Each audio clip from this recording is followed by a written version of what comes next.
ஆசீர்வாதத்தை கேட்கணும்னா யாக்கோப்பு கிட்ட தான் போய் கேட்கணும். ரோட்ல இருக்கிற பிச்சைக்காரர்கிட்டலாம் கேட்கக்கூடாது.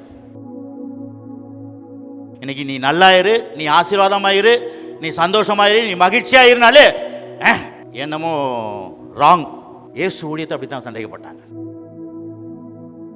எல்லாரும் ஆபிரகாம் தேவன், ஈசாக்கின் தேவன், யாக்கோப்பின் தேவன் அப்படின்னு சொல்லியிருக்கிறார். இவர் வந்து அப்பா பிதாவே கூப்பிடுப்பான்றார்.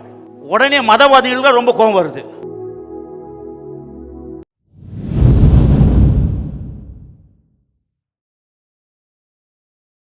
தேவன் எல்லாத்தையும் நமக்கு தரார். எல்லாம்னா என்ன?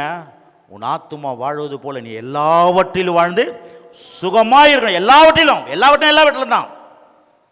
அப்போது இந்த மனப்பான்மை நம்மளுக்கு வேணும் பாருங்கள். சரி, இப்போ பார்த்தீங்கன்னா இதில் நான் கொடுத்துருக்குறேன். இதில் பார்த்தீங்கன்னா வெற்றி வாழ்வு வேத கருத்தரங்கு அப்படின்னு போட்டுட்டு சத்தியத்தை சத்தியம் உங்களை விடுதலையாக்கும்.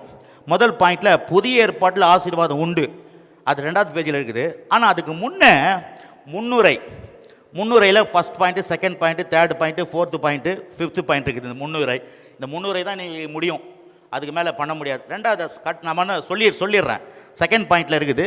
செகண்ட் பேஜில் புதிய ஏற்பாட்டில் ஆசீர்வாதம் உண்டு, அதில் முதல் பாயிண்டில் ஆசீர்வாதம் உண்டுன்றத அதை நிறைய வார்த்தைகளை கொடுத்துருக்குறேன், அதெல்லாம் விளக்கணும்.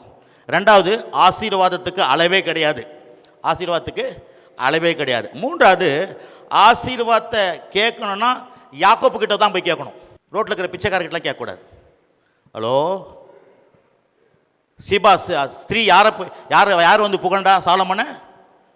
சாலமனை யார் புகழ்ந்தது சொல்லுங்க சார்? ராணி வந்து புகழ்ந்தா. அவ வந்து இப்படிப்பட்ட ராஜாவை பார்க்கலப்போ, நான் கூட இந்த மாதிரி என் ராஜ்யம் கூட இப்படி இருக்காது.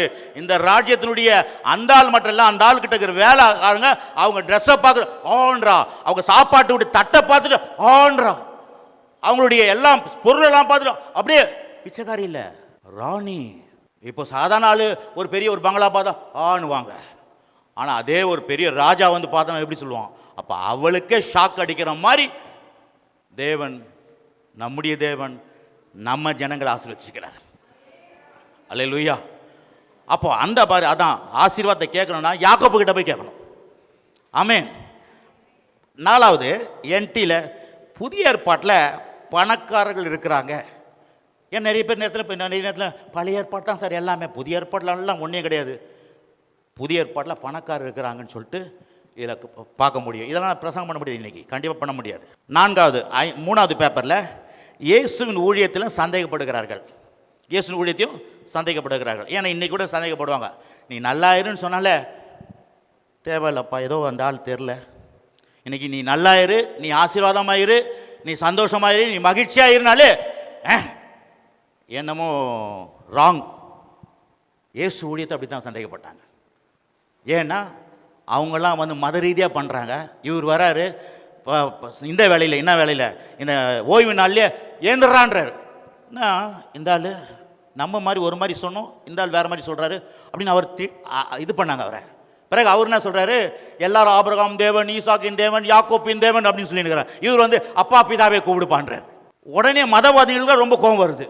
அப்போ இயேசு ஊழியத்தை சந்தேகப்பட. அதே மாதிரி தான் பாருங்கள், நம்ம ஊழியத்தை சில பேர் நல்லா இருன்னு சொன்னாலே இன்னைக்கு அது ஊழியமா அட்டூழியமான்ற மாதிரி யோசிக்கிறாங்க. ஏங்க நல்லா, அப்போ நான் கேட்டேன், போன வாரம் கூட கேட்டேன், சில இந்த யூடியூப்பில் சில பேரை பார்க்கும்போது ரொம்ப கோபமாக வருது எனக்கு. வேலை இல்லாத உட்காந்துக்கின்னு இது தப்பு, அது தப்பு, இது தப்பு, அது தப்புன்னு சொல்லி நிற்கிறீங்களே. நான் ஒரே வாரி கேட்டேன், போன வாரம் எங்கள் சபை மக்கள்கிட்ட கேட்டேன். என்ன கேட்டேன் அப்படின்னா, நேராக கேட்டேன், இயேசு ஆசீர்வதிக்க வந்தாரா அழிக்க வந்தாரா சொல்லுங்க அப்படின்னு. அப்போது அது மட்டும் சொல்ல, ஜெயலலிதா அம்மா சொல்லுவாங்கல்ல, செய்வீங்களோ செய்வோம். ஓ இருக்கிறீங்களா? ஏன்னா இன்னைக்கு பாருங்க, இன்னைக்கு பிரசங்க நீங்களும் நானும். நான் முதல் எடுத்துன்னு ஒன்று சொல்ல, ஆண்டவராக இயேசு கிறிஸ்து நாமத்தினால எல்லாருக்கும் வணக்கம், நான் தமிழ்நாட்டிலேருந்து வந்துக்கிறேன்னு எப்போதும் சொல்லுவேன். அப்போது நீங்கள் அப்படி பார்ப்பாங்க, என்னடா பிரைஸ் லார்ட் சொல்லாது வணக்கம்னு சொல்கிறாரு. ஆனால் வடநாட்டிலேருந்து வந்து வணக்கம் தெரியாதவர் வணக்கம் அப்படின்பாரு. ஏன்னா மக்களை கேதர் பண்ணுறாங்க, மக்களை தன் பக்கம் திருப்புறாங்க. நீங்கள் ஞானம் யாருங்க? தேவன் தேவன் பக்கமாக திருப்பக்கூடிய ஒரு கருவி நீங்கள. ஒரு சினிமா நடிகை வரான், 5 மினிட்ஸ் பேசுகிறான், படிப்பை பற்றி அதை பற்றி இதை பற்றி எல்லா வாலிபப்பில் ஓன்னு தட்டுறான். 5 மினிட்ஸ் பேசுகிறான், அப்படியே கவர் பண்ணுறான் எல்லாரையும். ஆனால் நீங்களும் நானும் யாருங்க? ஆத்துமாக்களை ஆதாயப்படுத்துகிற ஆள். நீங்களும் நானும் எப்படி பேசுகிறோம்? எப்படி பேசுகிறோம்? கொஞ்சம் யோசிச்சு பாருங்க. கர்த்தர் உன் பாக்கிட்ட பொத்துலாக்கிடுவார், கர்த்தர் உன்னை நாசமாக்கிடுவார். அப்போ எப்படி வருவாங்க மக்கள்? எப்படி வருவாங்க? அப்போ சினிமாக்காரன் ஜனங்க பக்கம் தன் பக்கமாக இழுக்கிறதுக்கு பேச தெரிஞ்சுன்னுக்கிறான்.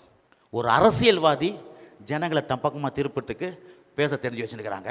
ஆனால் ஊழியக்காராக இருக்கிற நாம் தான் பேச தெரிஞ்சு மக்களை தன் பக்கம் இழுக்கணும், கடவுள் பக்கம் கொண்டு வரணும். ஆனால் நம்ம சூஸ் பண்ணியே பேசுறதுக்கு எதையும்